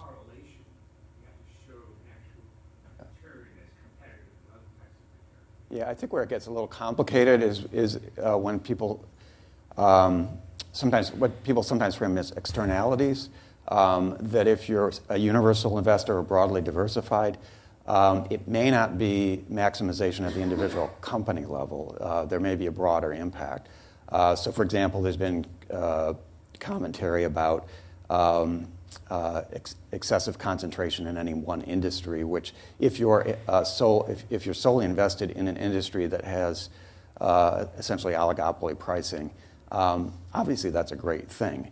But actually, if you're broadly diversified and that's damaging the economy, that's damaging your other investments. So that's, I think, where it gets a little bit complicated. But doesn't this sound just strange to say that we're going to have a couple guys in an office doing ESG investing, figuring out these extremely complicated This is for their own public policy questions? I mean, Rocky Kumar at State Street, Commissioner Peirce talked about her, at the SEC roundtable was saying, well, we're going to be starting to look at companies and how they're going to handle pork manufacture and runoff into rivers in North Carolina. But this actually is their own portfolios. This is what they're responsible for. This is what they're responsible the for. question is whether the government should empower them to have a disproportionate role here, right? And the broader question is whether this. I mean, is there an agency cost problem for having people like Rocky Kumar or Brian Deese, who negotiated the Obama-Paris Climate Accord, running the ESG program at BlackRock? I mean, empowering these folks to know nothing about investing, to come in here and make these sorts of calls. I mean, on the one hand, we've got here Ken saying, well, this is libertarian because it's for free speech, and he's calling compelled speech free speech, which it's not. On the other hand, we've got Brandon over here saying, well, I'm for markets here, saying that voting systems are markets. No, voting systems aren't markets. Markets are being able to buy and sell. So as a publicly traded company, you can buy and sell. If you don't like what they're doing, if you think their governance rules are bad, if you think what they're doing is socially harmful and it offends you, sell the stock. But don't sit there and say that the government should then empower these other agendas and have these folks in a back office with far more concentration of capital. We're talking about concentration of capital with a Walmart or an Amazon. BlackRock's got far more concentration of capital, not as much earnings, far more concentration of capital, and we're going to turn over a handful of people these sorts of policy questions because they can use it as a marketing tool because they can't compete on return or price when it comes to their index fund? Doesn't make any sense. Yeah, Jim, I think you're being a bit too optimistic. What about a guy whose retirement funds are invested in a pension fund or something, and he can't really exit? He can't sell his shares. As I said, there are the capital folks, but then you're sitting there and saying that lifetime politician Scott Stringer or lifetime politician Tom DiNapoli in New York can somehow make these decisions, and that's going to help by doing ESG. We've done research on this. We hired Tracy Weidke at the University of Tennessee, an economist, and looked at this, and they looked at the social impact shareholder proposal investing from publicly owned pension funds, and we found it was negatively associated with share value, particularly the New York fund, which is governed by DiNapoli. Now, I will say that DiNapoli, unlike the New York City folks, has said, well, no, I'm not going to divest from fossil fuel companies. We're going to keep engaging with them, but I think it would be stupid to divest, which is probably right. Just as a footnote, Jim, the guy you mentioned who negotiated the Paris Climate Accord, not knowing anything about investing, he doesn't know anything about climate science either. Okay, this young lady here. I had to get that one in. My name is Bonnie Wachtel. I'm a professional investor and also sit on some corporate boards. So first, as a bonus, this isn't my question, but is to the last topic. If anyone would like to enhance their discussion of the disinvestment of tobacco companies and how it relates to fiduciary duty, I'd like to hear about it because I never hear any discussion of how that ties into economic returns other than to the negative. I don't even understand why the pension funds haven't been sued for breach of fiduciary duty on that. All right, here's the question. So at a recent board meeting,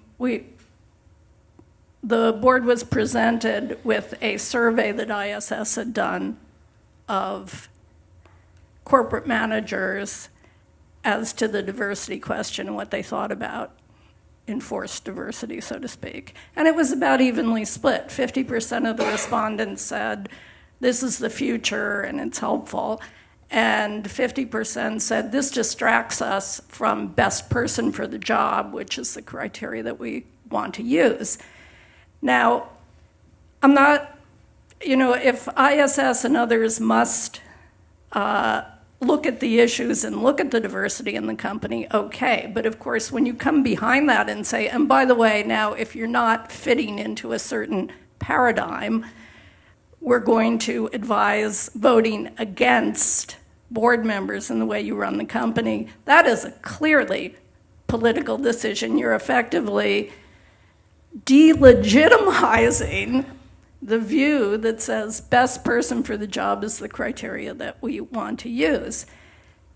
Now, my real question, this is going to the proxy advisors, is why doesn't corporate management fight back more strenuously against this?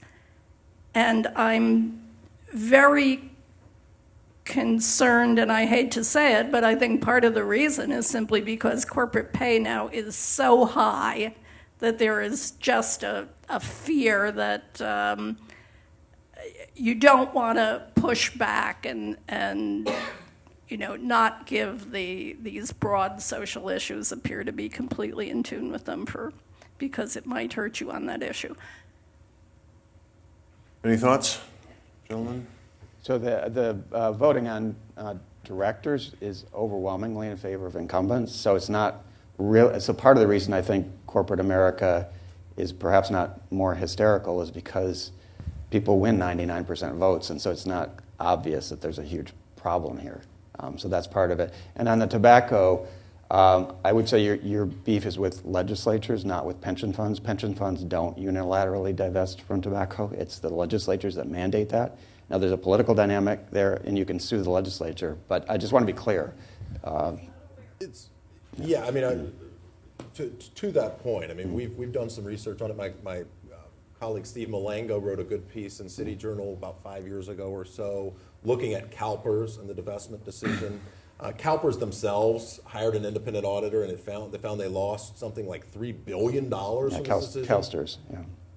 Was it CalSTRS, not CalSTRS, CalPERS? yeah. But regardless, but he's right. I mean, this is a political decision, and in fact, what you saw in the Wall Street Journal piece that the commissioner was talking about today is you see some dissonance within these funds. I mean, you've got the professional fund managers that don't like this, and the last I saw, McKinsey did a study for CalPERS and found that they had something like 110 different of these sorts of socially oriented mandates, again, driven by the political class, but they can be conflated.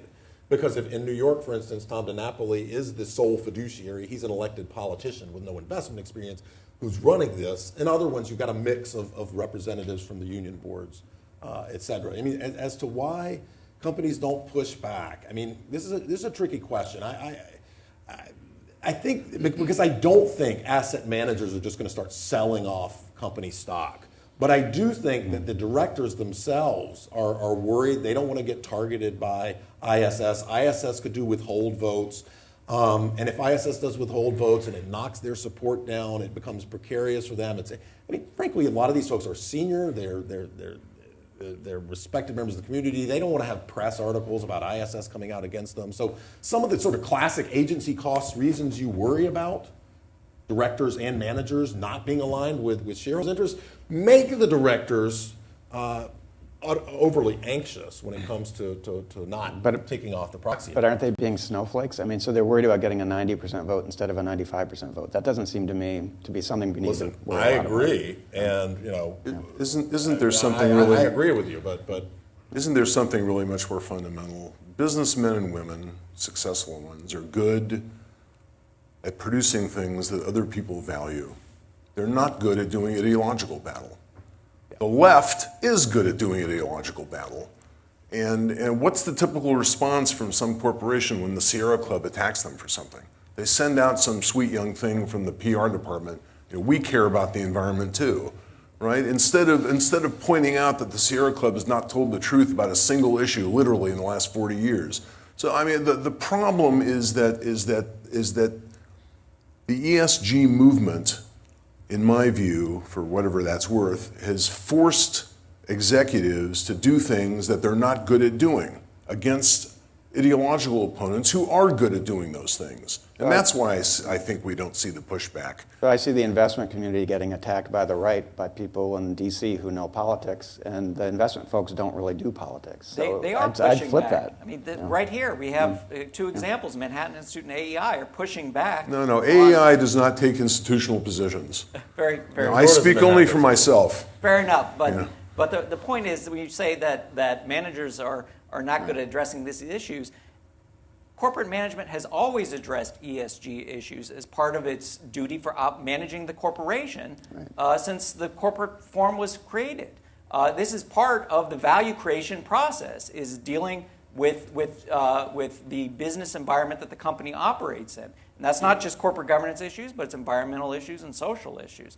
And so to dismiss investors for raising concerns and dismiss the response of companies that they're sending out a sweet young thing is off the mark. Wait a minute, Brandon. I'm not dismissing. I'm simply are asking. This young lady asked the question, why don't we see more pushback? We're seeing the pushback. We're seeing the pushback here in Washington. Okay. We need more, because that's the dominant view the dominant view in the boardroom, and certainly at the Proxy Advisors, is what I would call very much pro-left social agenda. Yeah, Well, okay, part of the problem, just to Go throw ahead, one I'm sorry. last thing in, the part of the problem is the weaponization of the shareholder proposal process by people who are politicized shareholder activists who put forth these precatory proposals so that basically they're just advisory. And so the mutual funds and others don't have the resources, the time and the energy to analyze all these things.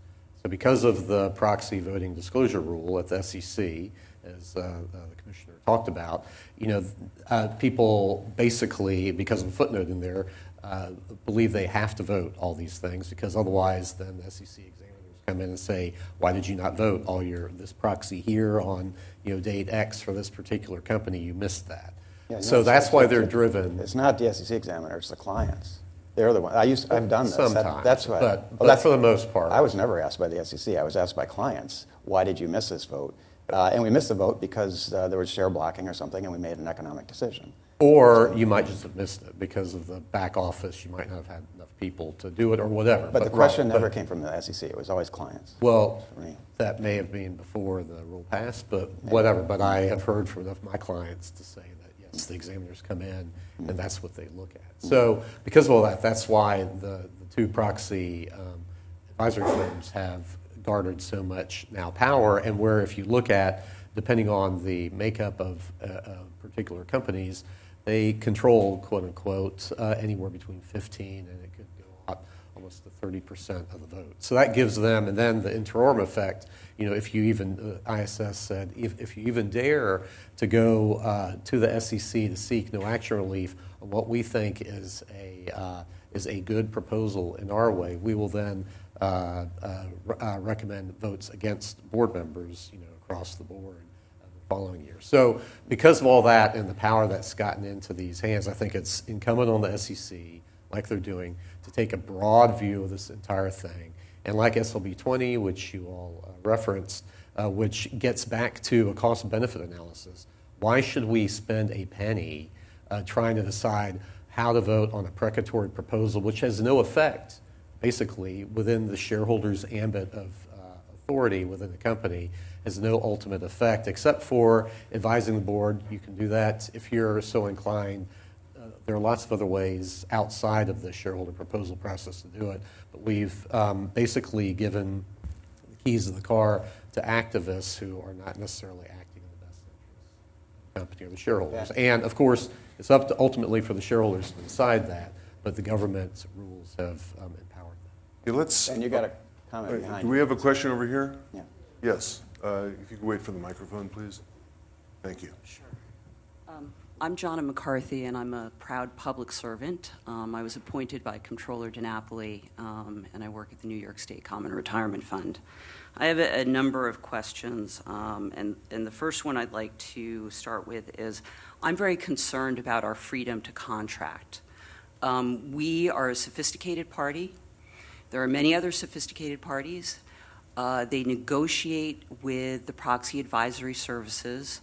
And I'm very concerned that the government wants to get involved and try and regulate this relationship where clearly it's not needed given the sophisticated of parties on both sides.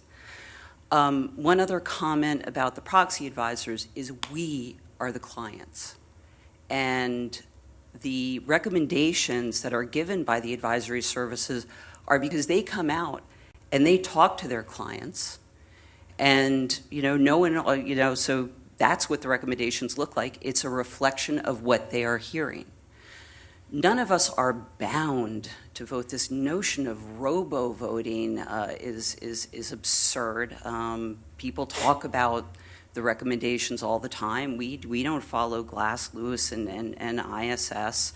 Many of us really just use the proxy advisors for the data. So I think, and it's kind of appalling to me that in this forum, through regulation, our costs would be driven up. It just doesn't seem, if we're very concerned about regulation, I would suggest that there are other areas that should really be focused on. And I'd also like you to consider that a lot of this hue and cry for this unneeded regulation is coming from people that are upset because their say-on-pay vote failed, or because shareholders voted against directors. Overwhelmingly, shareholders vote for directors, but sometimes, you have to be accountable. If a disaster has happened on your watch, if you are long-term losing us money, we are going to vote against the directors because we believe in accountability. The second thing that I'm here to argue for, which again, I'm Well, if you could phrase your questions. I will ask a question, and I agree with Brandon that I'm surprised that I have to come to the AEI and say, we need to be able to engage in self-help as shareholders. We think there are, and I'll give you two issues, and I'd love to hear comments on this. We think that if a board is very, very homogenous, if it's all, men over a certain age, long tenured, that perhaps there's a talent pool out there that hasn't been examined, that hasn't been looked at. We would like to see our companies go out and find the best qualified directors, be inclusive, have a diversity of opinion. So that's one issue I'd like you to comment on the ESG issue, because we do file proposals in that area, and we do vote our proxies if we think that the companies are stuck in their way of thinking about having the right leadership on their board. The second issue I'd like you to address, if you would, is climate. Now, Mr. Copeland, I'd like to explain, we have $207 billion. It's very, very difficult for us to find managers that can outperform the market. So we are passive, we are indexed, and I've got to say, at times with some of these companies, I would love it if we could sell them or short them. But given our investment policies, which we have to have because of our size, we're stuck in these companies. So we have to engage with them. We can't just, do the Wall Street walk and walk away. So, what is our option? Our option is to engage, to get them to improve their performance. One other point that I would like to make that I would appreciate if you would address is that because of certain legislation and other issues, we are largely invested in the U.S. domestic market. So we have concerns across the market about sustainability and the long-term health of the market, which is why we tackle a lot of the issues we do, like diversity and inclusion. We want the best people on boards, in management, in the workforce. We're concerned about climate issues. I think most people Okay, Miss, I really have to ask you to follow wrap it up. science think that, this will have implications for the economy in various scenarios, and we want our companies to be making sure that they're addressing risk and the opportunities. So, Thank you. Let me just get to some of that. Again, realize we did empirical studies on this and showed that your social agenda, shareholder proposal activism is negatively associated with share value return. So the question's not whether the question is not whether there is an economic that climate change has economic importance. Of course it does. The question is whether your folks, which you're admitting, it's hard to get good investment advisors. It's hard for us to find the right people, so we're passive, we follow the market. We can't really go long and short. Then why should we believe that your folks are better able at assessing these risks than the people with their own capital on the line that are doing this left and right? I mean, this is where I would disagree with Commissioner Pierce. Let's be clear. I don't think that there's a huge problem with, folks may divest from these companies. Listen, there's a problem for your fund if you divest, like CalPERS and CalSTRS divest from tobacco or what have you, and the New York City funds are talking about doing. There's a problem for your funds if you divest. But there's not a problem for the company, because there's a bunch of active investors out there. The market is extremely liquid. There's a ton of cash, and they're going to buy the stock back, and they're going to trade it right back up at the price. So all you're doing is cutting off your leg if you start doing that divestment strategy. But there's no reason to believe, listen, you've had your moment and you're not on the panel. There is no reason to believe, that your folks that you're sitting there and saying can't make active investment strategies would be better able to assess these risks than the folks with their own money riding on it in just enormous investment size. If I could just point out that for defined benefit pension plans, the residual claimant, the investor that's on the hook, is the plans. And the state of New York has to provide pension benefits for working people who've accrued those benefits. So it is their money. It's the state of New York's money.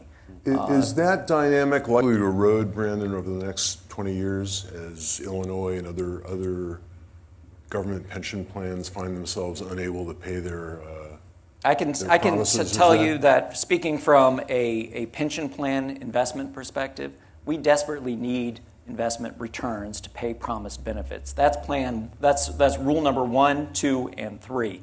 The only reason we engage on ESG issues, either for using them for active portfolio analysis or for proxy voting, because we believe that they are value creators. Okay, but that's a separate. I'm asking a much narrower question, which is following on your statement that the residual claimant is the pension fund itself. I think that's what you just said. That's true. I agree with that. Right. I'm just asking, given current dynamics in the public pension fund world, is that likely to be true in 20 years, in your view? Or are we going to see more court decisions and other manifestations of a dynamic in which it's not the pension funds that become the residual claimants, but instead the pensioners themselves? I don't think it's going to be debated in 20 years whether ESG issues are material to investment returns. I think it's already broadly accepted in the marketplace. As I mentioned before, $90 trillion with a T has signed the Principles on Responsible Investment as signatories. And what constraint does the signatories now operate under as a result of having signed that statement? They are obligated to report on their approaches to ESG management of issues, and it's done in a way that is not prescriptive, so that both index investors as well as active portfolio analysts can make that determination, and we're going to let the marketplace decide what's the best way to incorporate these factors into our investment decision making and our corporate governance process. Okay. Yeah, I don't see a legal change in the obligations. Obviously, there's been market change. There's been a move away from defined benefit plans Right. Outside of the public sphere. Right. I think actually defined benefit plans are great investors for the economy. And it's partly reflected in their private equity investments, which in a lot of growth companies are able to invest for the long term through private equity vehicles and otherwise in a way that's highly productive for society. So it's, from an economic standpoint, setting aside the retirement security crisis, from an economic standpoint, I think it's a shame that we don't have more defined benefit plans. Well, we can't afford them. That lady back there, and then this gentleman. My question is, I'm excited, as you are too, by this debate. It seems like all of us are very involved in this as Main Street investors or through our employers otherwise. As Commissioner Birch stated, and I think Brandon alluded as well, last November the SEC held a roundtable on the proxy process. This was a very formal discussion, including a pretty extensive comment file. From the investor perspective, particularly, Ken, you mentioned the $40 trillion portfolio of your members. Can you elaborate on what you saw, your conclusions or your key takeaways from that roundtable? Yeah, so on the Proxy Advisor panel, that particular panel basically all agreed there wasn't any particular issue. I think Senator Graham, who was worried that we were defeating the Enlightenment and going back to the Middle Ages, was on another panel, and I didn't quite follow his argument, actually, but he sort of brought up Proxy Advisors. On shareholder proposals, I think there was a pretty robust discussion. I heard, but maybe I was hearing what I believe in, that basically there's not a big problem. There definitely are some corporate folks who would like raised resubmission thresholds and raised submission thresholds by some amount. So that was more mixed. So I was on the panel on proxy plumbing. So that, of course, was most important because I'm kidding. I think it actually is the most important thing. So we've got some fundamental issues with how our whole proxy voting system works. And we've come more and more to the conclusion that it's actually an issue with how share ownership works. We're reliant on a somewhat odd system that was created amidst the Wall Street paper crisis of the late 60s and early 70s. So we've got a huge fungible share mass in the middle that creates a number of problems, and not just on proxy voting. And it seems as if the technology is coming down the pike. It may be a permission blockchain approach that would allow us to actually fix this.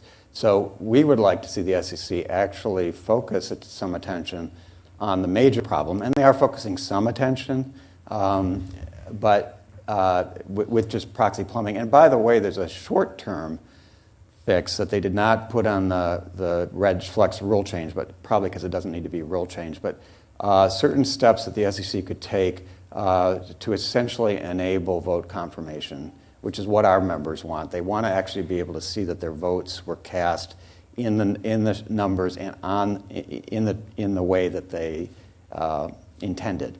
So that's something we can do, but I think we can also work to fix the system, the share ownership system, more fundamentally. That is a long-term task. It's a big task. It's more daunting than regulating proxy advisors, but I think that should be the priority. And that panel I thought was very interesting. It was some range of disagreement, but quite a bit of interesting commentary. And so hopefully we can fix some things. No one knows who won the Procter & Gamble proxy fight. No one knows. It's well within the margin of error. And I think that kind of problem we need to fix. Okay, this gentleman here up in front.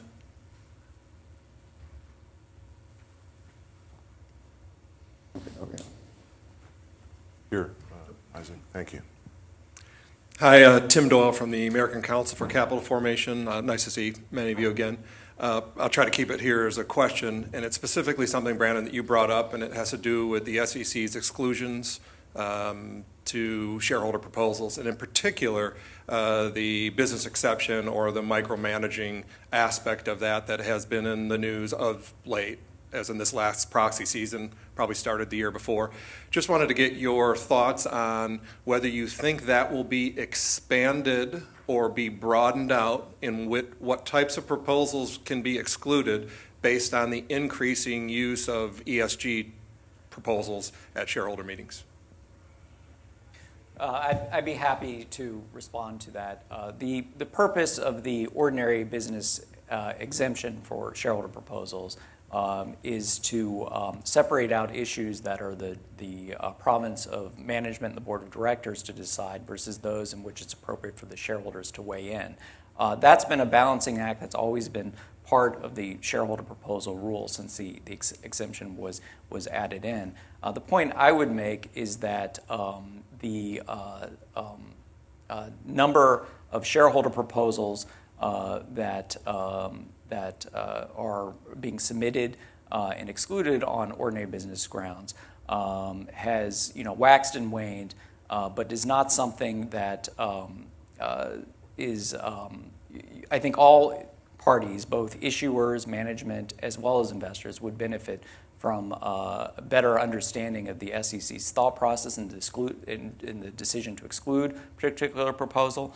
But overall, the process, including the SEC staff's decision-making on no action letters, has been beneficial to both the issuers and the investor community by setting the rules of the game for if and when it's appropriate for shareholders to vote on a particular matter. And we can agree to disagree regarding particular topics, but that's the process that we have in place.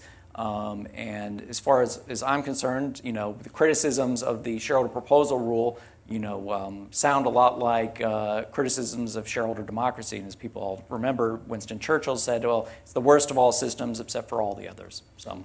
Well, I am a critic of shareholder democracy. I don't think that our businesses are mini democracies, right? I think shareholder voting exists for one discrete purpose, and that is to ameliorate the agency cost problem, and it's principally around electing directors. And I think we ought to take a lot more of this stuff off the ballots.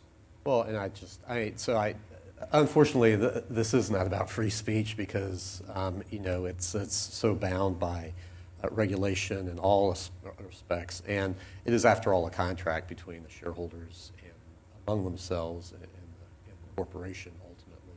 So they ought to be able to govern how they want to govern themselves. But unfortunately, the government has superimposed these rules around which public companies have to comport with respect to how they run their shareholder meetings. And so I do hope that the SEC looks again at ordinary business. It has fallen by the wayside for a number of reasons over the last few decades. They tried this year to look at I-5, so the economic meaning and import of the proposal, to try to weed out some ones that are just not really rising to the level that ought to be discussed by the shareholders at the meeting. So, all of that, I think the SEC, unfortunately, is bound up in here. Were we riding on a clean slate, I think it would be completely different than what it is now, and then let private ordering in the jungle rule. But unfortunately, that's not the case, and we have to work with what we have. Yeah, to specifically answer your question, I don't know whether micromanagement will continue to expand. We have some concerns about it. So there was proposal that it was micromanaging to say that in executive pay, we recommend that the board not have targets that end up excluding legal and compliance costs. So this is part of the debate over use of non-GAAP in CEO pay targets. I could actually argue both sides of that issue. The SEC basically said this was too complex for shareholders to understand. No, it's not. It's an issue we can debate. It's not an issue where there's an obvious answer. And if we can only have shareholder proposals on issues on which the answer is totally obvious, that doesn't make any sense to me because we don't need shareholder proposals on the things that everybody agrees on. It's things that there's a difference of opinion. And the shareholder proposal, the proponent says, this is what I think. The company responds and says, this is why you're wrong. And people think about it. Jim, with respect to Brandon's general point that people can vote, and let's let them vote and see where the chips fall. I think that's an oversimplification, but I think not a distortion of Brandon's point. Is it your view, Jim, that managers have the right incentives when it comes to deciding what questions should be allowed and which are out of bounds? In other words, your point seems to be this is really an agency issue. We're going to let the shareholders vote on issues that affect that improve the efficiency of the agency problem. And my question is, do you think that the implicit penalty imposed by the capital market if managers impose too strict a constraint on what questions can be raised, do you think that's an efficient constraint on the behavior, on the decisions of the managers?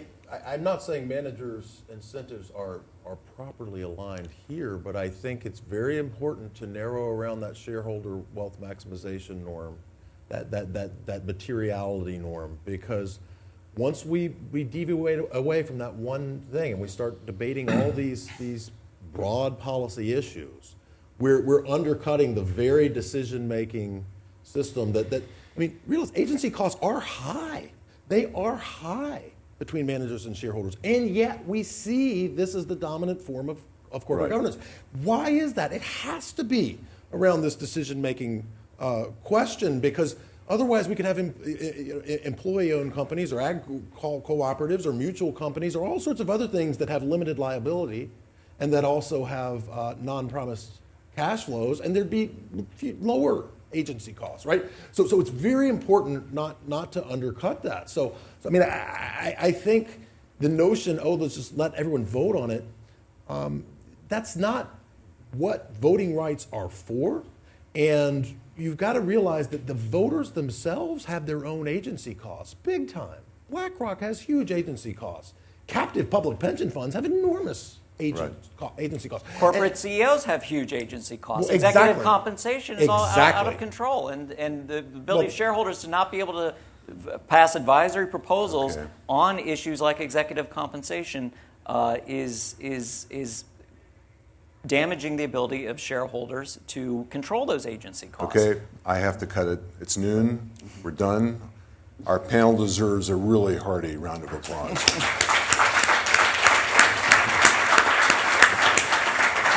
Thank you, everyone.